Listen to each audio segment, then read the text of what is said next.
Hi everyone, it's Erin from the Provincial Farmhouse. Today we're going to be doing some more French Country thrift flips for spring. You can find a full product list in the description of this video and all your crafting needs on our website, theprovincialfarmhouse.com.au. Let's get started. I found this sweet little handmade pig at the thrift store and I knew he had to come home with me.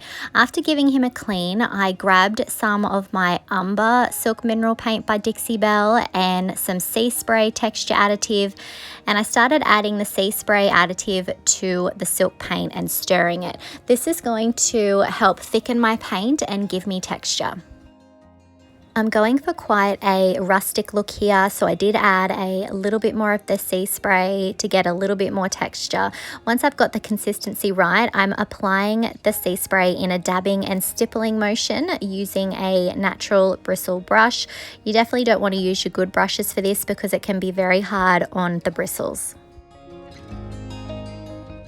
Umber Silk Mineral Paint is a very dark brown. Now this paint has a built-in stain blocker. It also has a built-in top coat, and this is going to be the base. I am going to be going over the top of this with a lighter color, and I want to be able to see the contrast of this darker color underneath.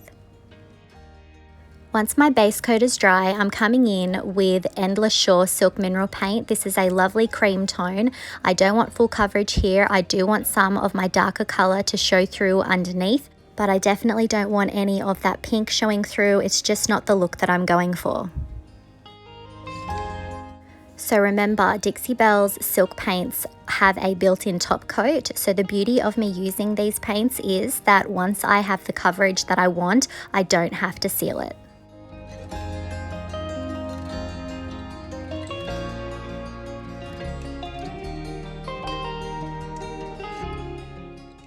Once I have all of the top part painted, I'm going to also paint the bottom, and I'm also going to use a small artist brush to get into any of the trickier areas like his sweet little tail. And here's our finished little pig. I think that this little guy turned out really sweet, and I hope that it's shown you that you can take something that maybe isn't the color that you want and you can really make it into something that looks elegant and really fits in with your decor.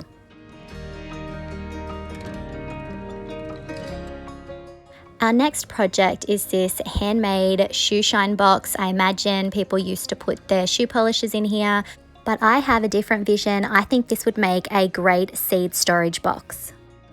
After cleaning, my next step is to add a base coat of Dixie Belle's Endless Shore Silk Mineral Paint. This is a beautiful cream tone and it has that built-in stain blocker, and I was worried that some of the stains on this would show through, so using this paint is really going to save me a step. This paint also has a built-in sealer, and some of this is made from chipboard, so I thought that this would be a great option to seal that chipboard and stop it from flaking away. So I'm coming in with my second coat, and as you can see, it really does have really great coverage, so I really shouldn't need a third coat. On the bottom, you can see that chipboard that I was talking about, so I'm very carefully coming in with a thick coat of the Endless Shore Silk Mineral Paint. I'm not going so thick that it's going to cause the chipboard to expand, but this is going to seal all of this in. And I'm hoping that by doing this, it will stop any further flaking. Next, I'm tidying up on the inside where the cream paint needs to go, and then I'm grabbing some Cactus Silk Mineral Paint. This is a really lovely green, and again, there was some pretty nasty stains inside this box that would not come off no matter how hard I scrubbed, but this is going to make sure that they are sealed in and it now looks lovely and fresh. So I'm going to do 2 coats on the inside here, and then I'm going to touch up any areas with my Endless Shore where maybe I got a little bit of that cactus. Next, I'm going to grab my IOD transfers, Floral Anthology and the Brocante transfer. The first element that I'm cutting out is from the Brocante transfer. I feel like this typography goes really well with the purpose that I have in mind for this project. I'm then going through the Floral Anthology transfer pad there, and I did grab a few elements out, but ultimately I decided on a larger design. I will, however, be trimming off a couple of the flowers down the bottom. So remember, if you don't have these transfers, you could always use decoupage paper or stamps. It really is up to you. Once I've taken my backing off the floral transfer, I'm going to position it where I want and then press the plastic down.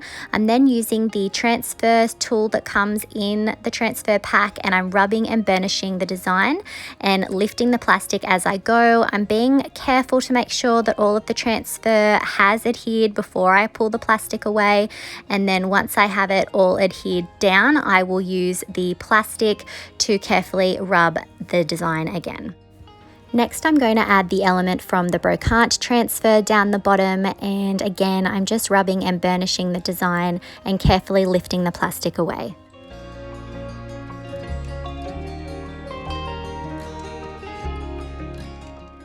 I want to give this a bit more of a worn look, so I'm coming in with some medium grit sandpaper and I'm distressing the edges, and I'm also going to lightly distress the transfer again to give it that aged appearance. You don't have to do this, you can always skip this step.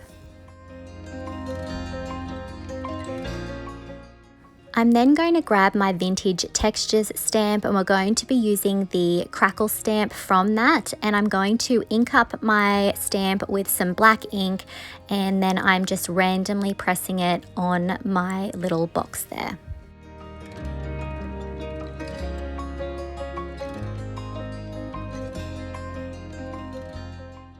Finally, I'm going to seal my transfers with Dixie Belle's flat clear coat. And here's our finished seed storage box. I'm really happy with how this turned out. I think that it is just such a complete transformation, and you don't have to use this for seeds, but I just thought that it would be perfect for that, and that transfer looks so beautiful. They work really well together. The cactus on the inside really transformed something that was looking really worn and tired. Let me know what you think of this project in the comments.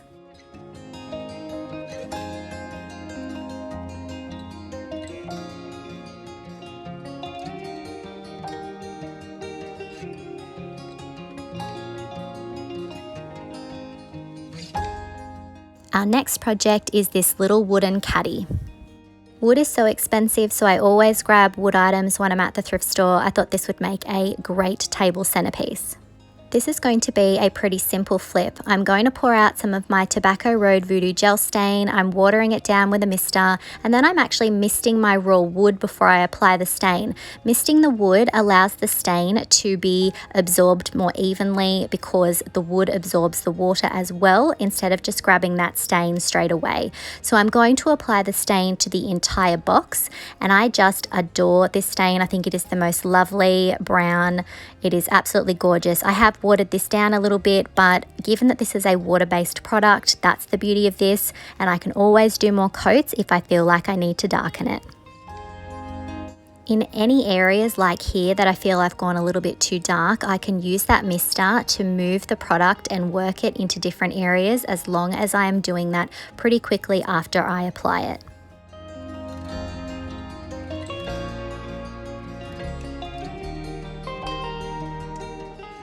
So I'm just working my way around and applying the stain all over the box. Again, I'm using that mister to help the product move. If you don't have a stain at home that's water-based, you could always water down some brown paint to do this as well. You probably would get a pretty similar look.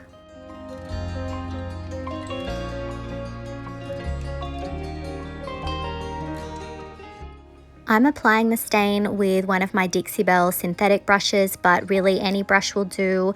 You could also use a sponge, but my worry with a sponge is that it would soak up the product, and I don't really want that.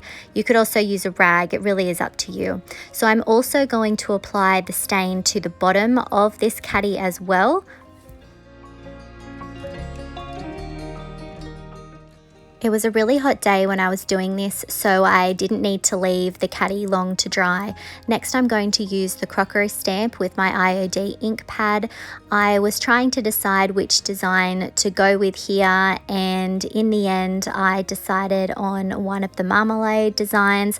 I thought that that would just be perfect in the center of a dining table, and ultimately I was just sort of looking at the shape as opposed to what the words were. So I did decide to actually cut the design off. I like to be able to see the image that actually comes with the stamp so that it helps me position my stamp, and it also helps me to steady the design.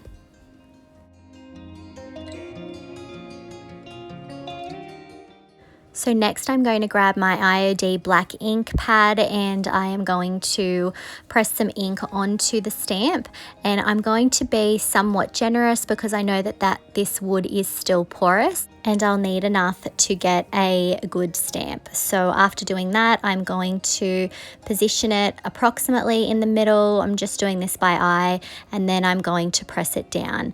I'm going to apply pressure. I've got one hand that's holding the stamp in place while the other makes some more pressure and moves around to make sure that I have good contact. I lift it up a little bit here and there to make sure that it actually has come out, and once I'm happy with that, I will pull the stamp away.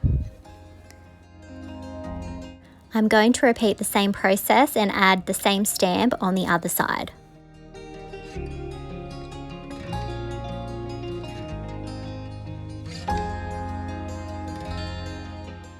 So remember, you don't have to use stamps if you don't have them. You could always do a stencil instead. I'm using this because it's what I have on hand. Next, I'm going to use my black ink pad, and I'm pulling it around the outside and just rubbing it along the edges to give a bit of a darker border. I just like how this ties in with the stamp. Once this is dry, I seal the whole thing with easy peasy spray wax. And here's our finished caddy.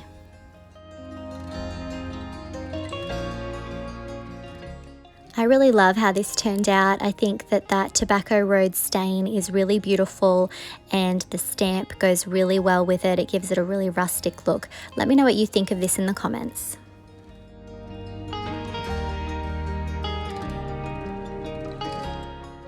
Our final project is this little basket, and I grabbed a few of them, so you'll probably be seeing a few crafts with them. I knew straight away that I wanted to lighten the color up, so I'm grabbing my Endless Shore Silk Mineral Paint again. Now, I was worried that some of that stain would bleed through, so that's why I grabbed the silk paint, because remember, it has that built-in stain blocker. So I'm going around and I'm painting the basket, but I'm not being super careful to get total coverage. I don't want total coverage. I want this to look weathered and worn. So this is already looking so much better, but I know that I'm definitely going to do an additional coat once this dries. Once my second coat dries, I'm going to use IOD's Sprigs stamp and the Queen Bee stamp. I haven't used these before, so I am scuffing and sanding these with a fine grit sandpaper before their first use. Then I'm carefully pulling the stamps off the backing and arranging them how I think I'd like them to be. So I'm just working out how I want them to appear in terms of height and how many. Once I've got that worked out, I'm inking up the first one, and then I'm carefully pressing the design down. I don't need this to be a perfect image. I'm happy for it to look a bit more worn. So I'm just working my way across, adding ink to each of the stamps and then pressing them down. You'll also see that I am cleaning them off in between. It is a hot day. I don't want that ink settling in my stamp.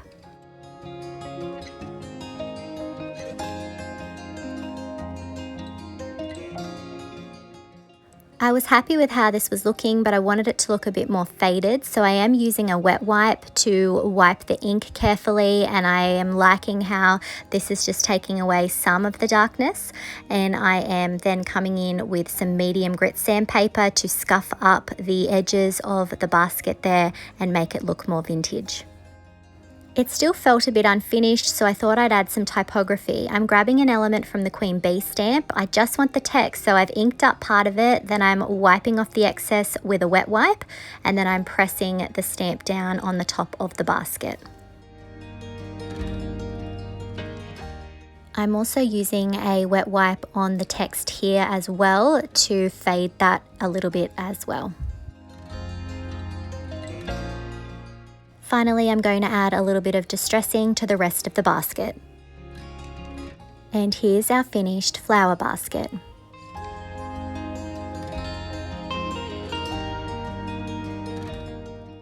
I'm really happy with how this turned out. I think that this is such a sweet piece. Let me know what you think of this in the comments.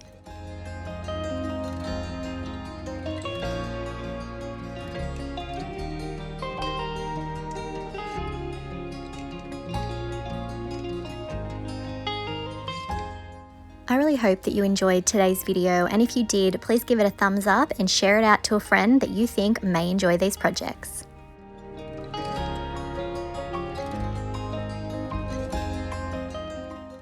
Make sure you check out our other playlists. We have lots of DIY inspiration to get your projects going.